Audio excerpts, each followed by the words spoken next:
My ex threw me out with my puppy at midnight. The Mafia boss took us both home. At 12 minutes past midnight, Gavin Holt shoved me out of our South Philadelphia apartment with my puppy in my arms and sleet coming sideways through the stairwell window.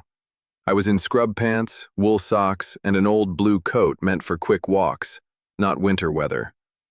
The door slammed, the deadbolt clicked, and Mabel shivered against my chest. In that sound I heard something worse than anger. Gavin had not exploded. He had chosen this moment, this weather, and this exact kind of humiliation. I pounded on the door and shouted that Mabel needed her medicine before 1. I shouted that my purse, my charger, and half my life were still inside. Gavin said nothing back. Then I looked down and saw my winter boots lined up beside the mat, the inside still warm. My stomach dropped. Gavin never noticed details unless he needed them. When I reached for the boots, I felt something heavy in my coat pocket. Mabel's medicine bottle, her folding dish, dog treats. He had packed for her. That should have comforted me. I checked the other pocket and found the little fleece square Mabel slept on after rehab. He had made sure I could keep the puppy alive outside his door. I was still under the weak yellow awning deciding whether to wake the neighbors when a black sedan stopped at the curb without headlights. Another car rolled in behind it. A tall, older man stepped into the sleet, looked at me, then at Mabel, and asked whether Gavin Holt lived upstairs. Every instinct told me to lie. Instead, I nodded. He told me to stay under the awning and disappeared inside with 2 men. What happened upstairs lasted less than 3 minutes. No gunfire, no screaming, just a crash, heavy steps, and silence swallowing the storm. When he came back down, he carried my work bag, Mabel's crate, and my overnight duffel. He set them at my feet and said Gavin would not be bothering me tonight. I asked who he was. He said Salvatore Rinaldi. People in my neighborhood said that name carefully. Before I could decide whether to run, Mabel stretched from my arms, sniffed once, and licked the back of his hand. Salvatore looked down at her bad hind leg, then back at me. Come home with me until morning. Not get in the car, not come with us. Home. I told him I was not going anywhere with a stranger just because he spoke softly. To my surprise, he stepped back and asked what I needed to feel safe. That question stopped me colder than the weather. I said the puppy rides with me, nobody touches my bags, and if I tell the driver to stop, the car stops. Only after we pulled away did I ask why he had come for Gavin at all. Salvatore said an elderly woman named Teresa Bellini had been attacked behind her bakery, and Gavin had been named. If this opening already has your heart racing for Mabel, like the story and subscribe, because the truth was only starting. The ride to Chestnut Hill felt longer than it should have. My fingers slowly warmed around Mabel's ribs, while the city changed from row houses and corner stores to stone walls and dark trees. He made one phone call, asked for a veterinarian to wait at the house, and then leaned forward to redirect the heat vent away from Mabel's injured leg. That small gesture unsettled me more than his reputation did. Gavin apologized with promises. This man adjusted the air and expected nothing in return. The veterinarian checked Mabel in a downstairs sitting room while I knelt beside her on the rug. Mabel was frightened and cold, but her leg was fine. Only then did I notice the rest of what had come from the apartment. My charger, my work shoes, the sealed envelope of cash I kept hidden in a cereal box. Gavin could not have gathered those items during a sudden fight. He had done it earlier. When Salvatore asked what detail troubled me most, I said nothing about that night made sense.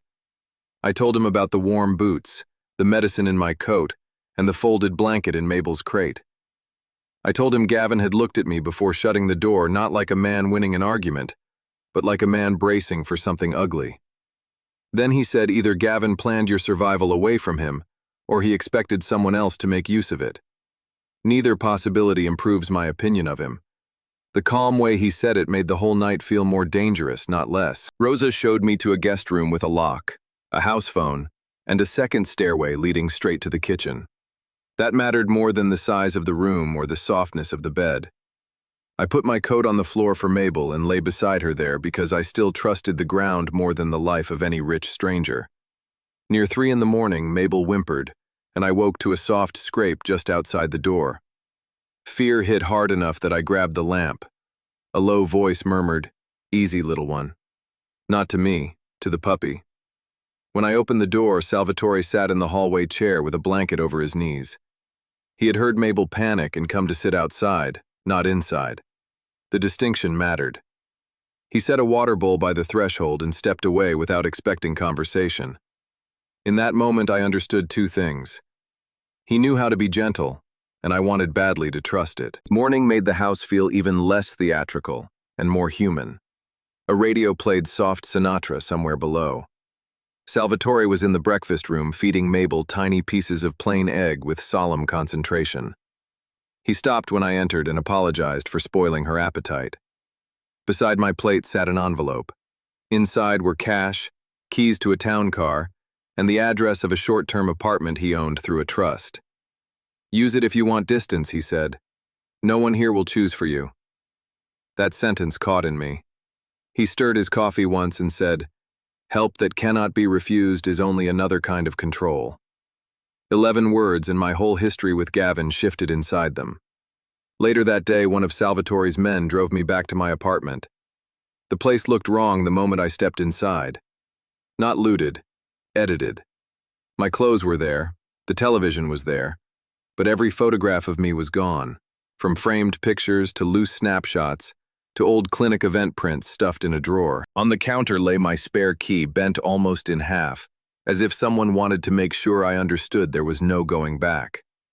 That was when the pieces started pressing together in my head. Gavin had locked me out, yes, but not for the simple reason I had first believed. Someone had needed me somewhere else, and someone else had needed to know what I looked like.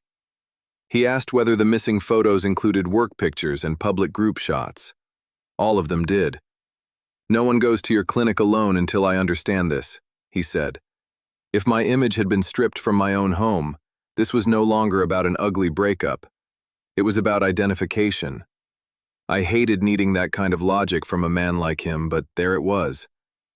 2 days later, I insisted on visiting Teresa Bellini myself.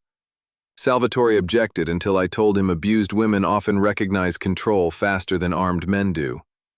Then he handed me the keys and let me lead. Teresa received us in the apartment above her closed bakery, wearing a cardigan that smelled faintly of flour and lavender. She said Gavin had attacked her in the alley after closing, demanded she sell the building, and shoved her against the delivery door when she refused. She said the man wore a red scarf. Gavin never wore scarves. She said he smelled like whiskey. Gavin drank beer and cheap rye. She called him broad-shouldered, and he was built like a fence rail. When I asked whether she had seen his face clearly, she tapped her teacup so hard it clicked and said maybe not as clearly as I thought. Salvatore did not press her.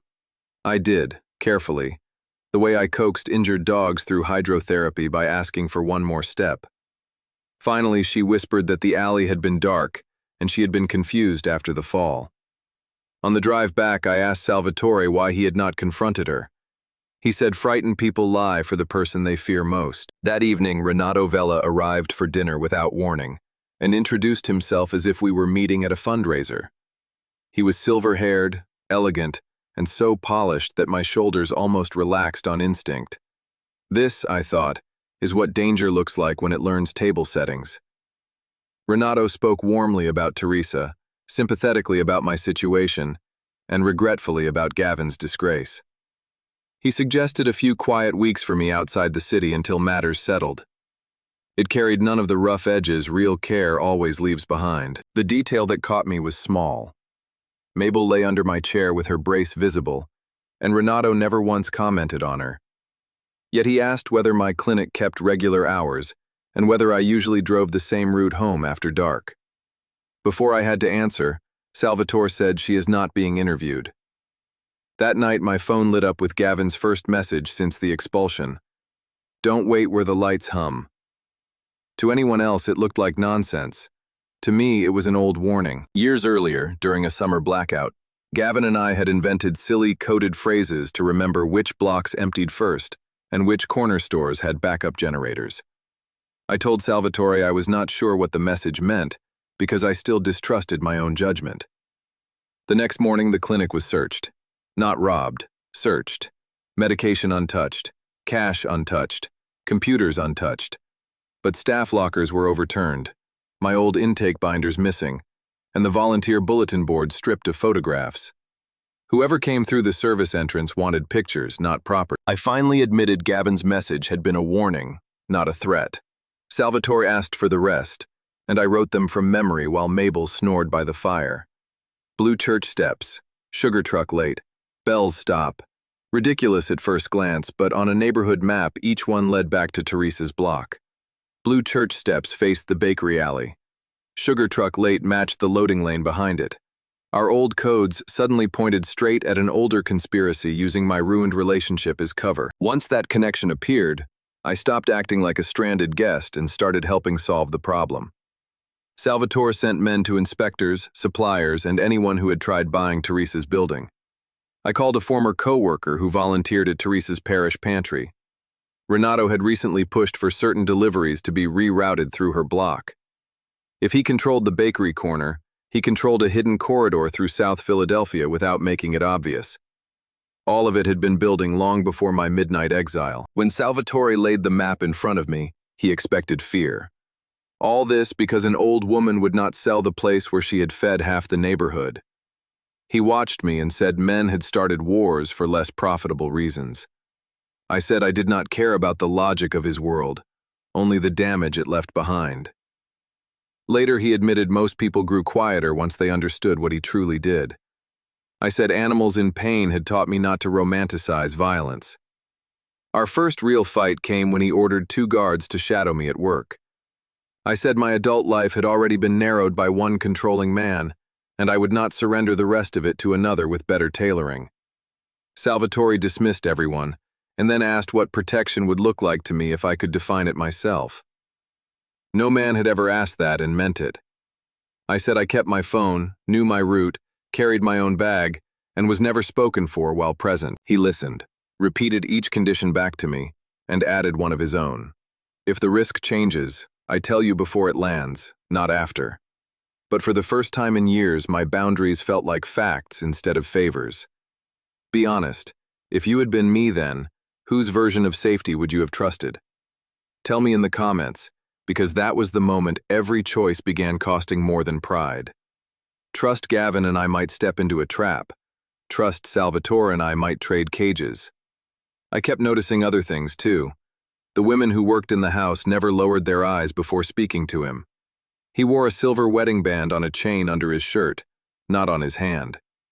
When I finally asked about it, he did not hide behind mystery. His wife had died 8 years earlier. Before she died, she told him she had stayed partly because leaving a powerful man felt more dangerous than loving him felt possible. He had never forgiven himself for that truth. I expected him to defend himself. He said only that a proud man can mistake gratitude for devotion if he wants to be loved badly enough. Since then, he refused to lock emotional debt around anyone's throat. Instead, it frightened me by making him easier to understand. Attraction is more dangerous when it arrives through respect instead of charm. Gavin had always wanted me dazzled. Salvatore, without seeming to try, was making me feel seen, and I did not know what to do with that kind of safety. Gavin's next message arrived before dawn on a Monday. This time I showed Salvatore immediately. By noon, one of his accountants had tied Renato to shell companies behind earlier property disputes, each followed by suspicious fires or sudden disappearances. On paper, they were accidents. In pattern, they were pressure. Teresa's bakery was not an isolated conflict. It was a method. That discovery made Renato more dangerous because it meant he was not improvising around me. He had practiced turning people into obstacles, and obstacles into absences. We visited Teresa again without warning. I brought Mabel because old women who distrust powerful men often trust small dogs. Teresa dropped to the rug to pet her and began crying before either of us asked why. This time she admitted a second man had been in the alley after the blow, a polished older man she feared more than Gavin. Then Teresa whispered that Gavin had carried her inside and begged her to accuse him if she wanted Lydia Mercer alive by sunrise. The room tilted beneath me. It did not erase the years he had monitored my spending, shrunk my choices, and used shame like a leash. but it changed the geometry of that midnight. Salvatore looked more wounded by the manipulation than by the lie itself. His loyalty to Teresa had been used as leverage. Gavin had made himself the obvious monster because he was the only monster Salvatore would rush to confront personally. My expulsion had been both cruelty and rescue, and I hated how those truths touched each other. After we left, I stood in the alley until the wind stung my face numb. Finally, I said I hated that one desperate act could tangle itself around years of harm. A drowning man can still push someone else onto a raft without becoming good. That answer steadied me because it made room for complexity without asking me to pardon it. Then he asked the question that mattered most. If Gavin warned you indirectly, who was reading what he could not say plainly? Only one answer fit. Renato. Back at the estate, another piece fell into place. Mabel's original adoption file vanished from my duffel while everything else remained untouched. That file held the first clear volunteer photograph of me from the shelter fundraiser. Salvatore's security team found a newly hired kitchen porter trying to leave with cash in his sock. The lie was so thin, it was insulting. Renato's reach had crossed the threshold. Now nowhere felt private by accident, and fear finally gave way to focus. Salvatore wanted me moved at once to the apartment. I refused because running blind only helped whoever chose the route.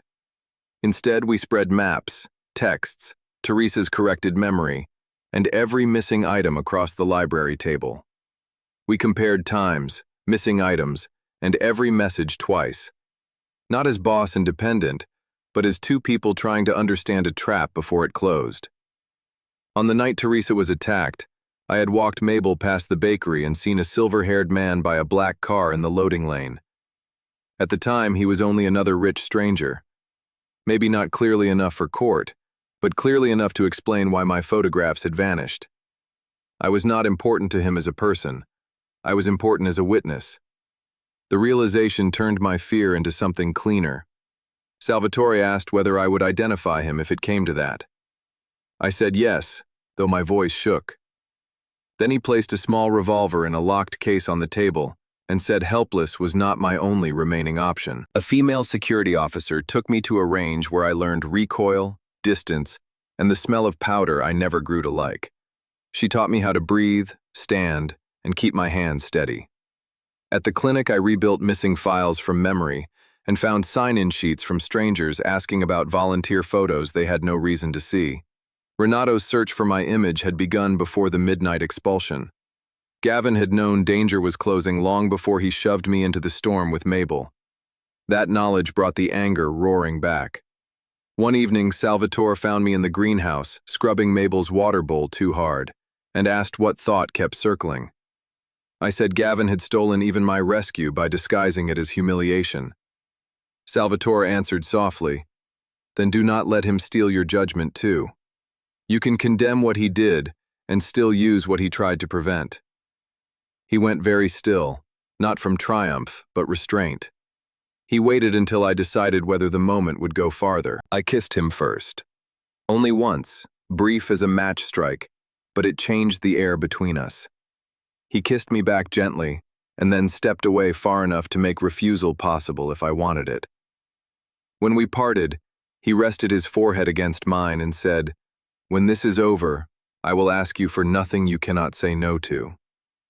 I believed him, which may have been reckless. Belief always feels reckless the first time it lands somewhere that does not demand payment for it. Safety started to feel real enough to lose, which is when life struck again. On a pale Thursday afternoon, I came back from a half shift and found Mabel asleep under Salvatore's desk while he reviewed ledgers. He had built her a little bed from a folded scarf and spare cushion. A florist van had stopped at the gate with Teresa's name on the slip. Inside the arrangement lay a dead songbird tied with blue ribbon and a note written in Gavin's unmistakable hand. The note said, "Stop making him choose the seller. Salvatore wanted the flowers burned and the driver traced." Before I finished reading, Teresa swore she had sent nothing. The ribbon matched the bakery boxes she used in better years. Renato was no longer pushing from shadows. He was inviting us toward a place. That night, Teresa was moved to a convent outside the city under triple escort. Renato's men intercepted the wrong car 2 blocks from the church and failed. We had confirmed both his pattern and his desperation. 3 nights later, I made the mistake that nearly got me taken. An unknown number sent a photo of Mabel's original leash tied to the fence by the old apartment, with one line beneath it: "Alone, or the dog suffers." I knew Mabel was safe downstairs with Rosa, yet fear does not wait for reason to finish dressing. I slipped out through the kitchen to check the street and return unnoticed. Salvatore stopped me at the side gate. The restraint in his voice cut deeper than anger would have. He asked for my phone. I gave it to him because shame had already replaced defiance. After reading the message, he said if Renato can move you with one image, then he knows exactly where your pain lives. I said if everyone else decides when my fear is rational, then I stop belonging to myself. You are right about ownership, he said, and wrong about tactics. Next time you want to act, wake me and act with me. Not under me, with me. It sounded dangerously close to love. The number traced to a vending machine repair shop rented under a shell company tied to Renato's nephew. Inside, Salvatore's men found printouts of my social media photos, clinic records, volunteer rosters, and a city survey centered on Teresa's block. A paper version of my life, organized neatly enough to erase me from it. He was not managing my fear for me. He was giving me the full dimensions of it. Once you know the size of a hunt, you can start searching for its blind spots. By then I was helping draw strategy instead of receiving it. Renato needed Teresa's signature, Salvatore's public embarrassment, Gavin's convenient guilt, and my silence before Teresa corrected her story too widely. He would tighten emotional screws, not launch open war until forced. That meant he would strike through the things he believed made us weak. He thought affection made people predictable. He was wrong, but wrong in the dangerous way arrogant men usually are right until collapse. We only had to survive long enough to prove it. The closest we came to happiness before the end arrived on a Sunday afternoon in the winter garden. Mabel was practicing slow turns over foam blocks while Salvatore repaired a loose greenhouse latch because the groundsman's wife had gone into labor. A feared man with rolled sleeves crouching to steady a 6-pound dog. That sight undid me more than all his money ever could. When Mabel stumbled, he cupped her ribs and looked up at me with such unguarded tenderness that it hurt. The next day, Mabel vanished. One minute she was nosing around the veterinary garden while I took a call from my clinic manager. The next, there was only the swinging gate and my rehab whistle on the stones with the lanyard cut clean through. 5 minutes later, a courier boy arrived with a note he did not understand. Rosa was crying and men were swearing. Gavin delivers. Puppy breathes if no police. Voices erupted around me at once after that. Roots, guns, rooflines, decoys. I heard almost none of it. Teresa had once mentioned an old below-street flower passage leading from the alley church to the bakery cellar, a route used for deliveries generations earlier. As a boy, he had crawled through that same passage to steal day-old pastries when Teresa pretended not to notice. Renato would secure the obvious entrances, maybe not the childhood one. For the first time since Mabel disappeared, we had something besides panic. And because I knew the whistle pattern that could keep Mabel still under stress, I had to be there. Salvatore refused immediately. If gunfire started while Mabel was loose on an injured leg in a cluttered cellar, she would not come to strangers. I said I was done being the package everyone argued over. I would not sit in another room while men negotiated my dog, my witness, and my life. He hated every word because he knew I was right. For one long moment, fear and love wore the same expression on his face, and I understood how tightly those two things can braid. At last he said I could go only because I chose it, not because he allowed it. I said I would stop only when Mabel was in my arms, and after that I would do whatever the room required. Before I left, he pressed the repaired whistle into my palm, touched his forehead to mine, and said, "Come back choosing me, not because you need somewhere to land." Even on the worst night of our lives, he would not turn rescue into debt. Gavin met me 2 blocks from the bakery beneath a dead street lamp, wrists tied in front to preserve the illusion that he still answered to Renato. He looked older than 38, and more tired than any apology could cover. For one wild second, I wanted to hit him and cling to him at the same time. Instead, I said, "If Mabel is hurt, whatever good you thought you did ends here." Then he whispered, "Renato has Teresa too, and if metal rings twice, drop and follow the dog." The air smelled of damp sugar, old wood, and something chemical underneath. Renato's men led us through the dead kitchen to the cellar stairs. Under a bare bulb, I saw Teresa bound to a chair, lip split, cardigan torn. Beyond her sat Mabel inside a produce crate lined with an old towel. She lifted her head and gave one broken bark that cut straight through me. Renato halted me with a glance and smiled like a man already pricing the room. He stood beside a flower table in his immaculate overcoat, not cufflinks catching the light. At last, he said, "The city's most inconvenient woman arrives with the organization's most disappointing errand boy." He smiled as though I had earned a lesson. "Because you notice details, Lydia. People who notice details live too long unless corrected." Hearing him say it plainly steadied me more than denial could have done. A lie would have been harder to face than honesty shaped like contempt. Renato explained everything with the vanity of a man who believes he has already won. Gavin was to die as the obvious villain after delivering me. Salvatore was to arrive too late, too emotional, and too compromised to control the story. I was to vanish as a sad complication attached to a violent domestic mess. Renato spoke about old women, dogs, and witnesses as if they belonged to the same category of inconvenience. Property mattered. Corridors mattered. People mattered only when they served movement or profit. Then he made the mistake that doomed him. He said Teresa's decency, Gavin's guilt, and Salvatore's loyalty had made them easy to steer. In that moment, I finally understood the limit of him. He could imagine fear, debt, ownership, and appetite. He could not imagine attachment freely chosen. To him, every bond was leverage. That meant he would always misread the strongest force in the room, because love had not made us easier to control. It had only told us what must be protected. I looked at Gavin and asked the question that had burned since the storm. "Because you would have argued," he said. "You would have tried to fix Teresa, me, all of it. Renato's men were already on our stairs that night. I needed you where he could not reach without declaring war on Salvatore. I said he had still humiliated me, still chosen for me, still used my life like leverage. He did not deny any of it. He only said, 'I know, and I am not asking forgiveness.'" Then the church bell above the alley struck once. Gavin moved first, slamming his bound wrists into the guard holding Teresa.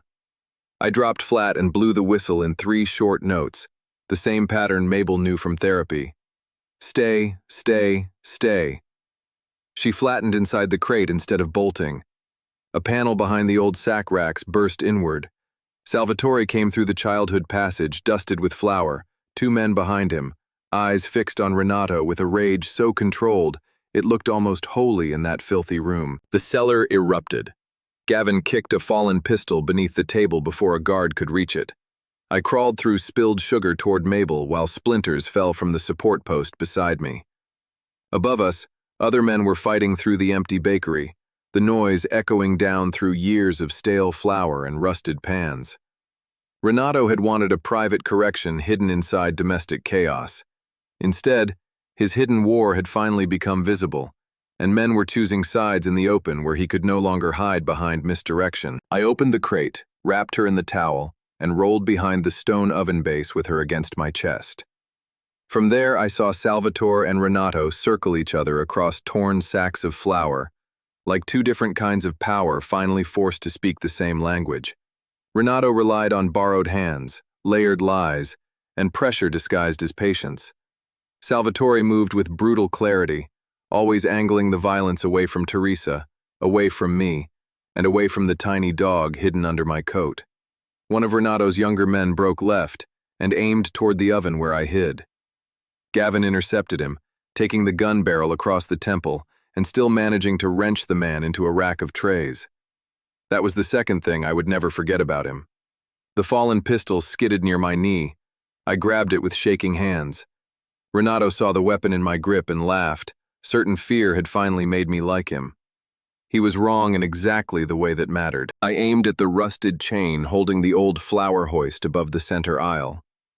The shot cracked through the cellar, and the mechanism crashed down between Renato and the side steps, tangling one guard and throwing another into shelving. In that breath of chaos, Salvatore crossed the distance and drove Renato against the cracked work table.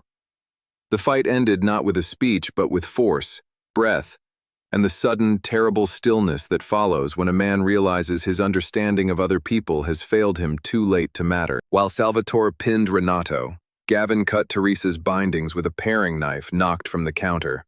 I kept the pistol aimed low because my body needed something solid. Renato stared at me with disbelief, as if kindness was supposed to make people helpless forever. Instead, it had taught us exactly what and whom to protect. When Salvatore asked what should be done with Gavin, every face turned toward me. That was the real burden of surviving, deciding what consequence should look like when truth arrived wearing two faces. I looked at the man who had controlled my money, narrowed my world, and locked me into a storm. I also looked at the man who had destroyed himself to move me beyond Renato's reach. So I said Gavin answers for what he did to me, but not by dying here as a useful lie. Renato was taken out through the front so everyone waiting above could see which side had fallen. By dawn, every crew that backed him was already being dismantled. Back at the estate, after doctors checked Mabel's leg and Teresa's concussion, I sat alone in the kitchen while morning worked its way over the windows. Finally, I asked whether he would have killed Gavin if I had asked. Yes, he said. Then, after a moment, I am relieved you did not. It was the most truthful comfort possible. He never pretended my mercy made him gentle. He only respected the shape of it because it was mine, and that mattered more than any soft lie ever could. Teresa corrected her accusation before the family and before the detective who had nearly closed the case around Gavin's name. Salvatore stripped him of rank, income, housing, and access to Philadelphia. At my request, Gavin was exiled rather than buried. Some people would call that mercy. It was not. Mercy softens. I wanted consequence. Exile meant he would wake every morning knowing one desperate sacrifice had not erased years of harm. It had only exposed the cost of becoming the kind of man he had become. When the danger ended, Salvatore kept the promise hidden inside every choice he had made. He did not suggest gratitude should harden into permanence. Instead, he transferred money into an independent trust controlled by a lawyer Teresa chose, enough for me to lease space, buy equipment, and open the canine rehabilitation clinic I had only ever described as a dream. The money carried no strings, no co-signature, no private lock. If love wanted to stand beside me, it would have to survive where leverage could not. So I moved into my own apartment in Chestnut Hill with Mabel, 3 second-hand bookshelves, and more peace than I had known in years. Sometimes he brought nothing but tired eyes and the relief of setting down his guard for an hour. He never stayed because it was late unless I asked. He never reached for my keys. The first time he left after dinner simply because I said I had charts to finish, I locked the door behind him and cried from clean gratitude. Spring took its time arriving, but when it did, tulips appeared outside Teresa's restored bakery, and a plain blue sign went up above my clinic door. Mercer Animal Recovery. He sent the first patient instead, a retired greyhound with a hip injury and an owner who trembled meeting me because she knew his name. That became its own answer. The world he came from remained dangerous. The world I was building remained mine. Somehow those truths learned to share the same neighborhood without swallowing each other whole. Months later, on a soft evening scented with rain and fresh bread, Teresa reopened the bakery with half the neighborhood gathered beneath string lights. Salvatore stood near the back looking almost uncomfortable with happiness, which suited him. When the crowd thinned, he walked me into the alley where all of this had begun to shift, though neither of us said that aloud. He only told the truth. "There is room in my life for you," he said, "but not space I intend to close around you." I told him I would never belong to a house more than to myself. Then come by choice, leave by choice, and stay only as long as choice keeps bringing you back. Not that night out of gratitude, not because he had saved me, not because Gavin had ruined what came before. I chose him later, fully awake, after rent was paid from my own account and Mabel knew every corner of my own home. That was the only version of love I would ever accept again. If this ending earned your heart, like the story, subscribe, and tell me whether Lydia made the right choice by sparing Gavin but never taking him back. Some endings are not about punishment or romance alone. They are about who finally gets to decide what home means. Mine began the night my ex threw me out with my puppy at midnight. It became real because the man who took us both home never once forgot that rescue stops being love the moment it turns into ownership. A year after the storm, ice against glass can still wake me. On those nights, Mabel lifts her graying muzzle from the blanket at my feet, huffs once, and presses herself against my ankle like a promise. If Salvatore is there, he does not demand words before comfort. He simply reaches for my hand under the covers and waits. I used to think safety meant locks, walls, and being wanted hard enough. I know better now. Safety is keeping your own keys and being free to use them. Mabel, the tiny, crooked-legged witness to all of it, understood that lesson long before I did. Wounded creatures know the difference between a hand that cages and a hand that steadies. I was slower to learn because I was human, proud, and tired. But I learned in sleet, in fear, in sugar dust and gun smoke, and finally, in spring light. So when people ask how I ended up building a life beside a man the city fears, I tell them the truth. That is why, on certain evenings, you can still find me locking the clinic at dusk, while Salvatore waits across the street pretending not to watch the sky for rain. Mabel limps between us with the stubborn dignity of a dog who once survived being used as leverage and has opinions about it. He comes when called, not because he must, but because after everything, we both understand how precious that difference is. Every time he takes my hand, I still know exactly whose choice it is.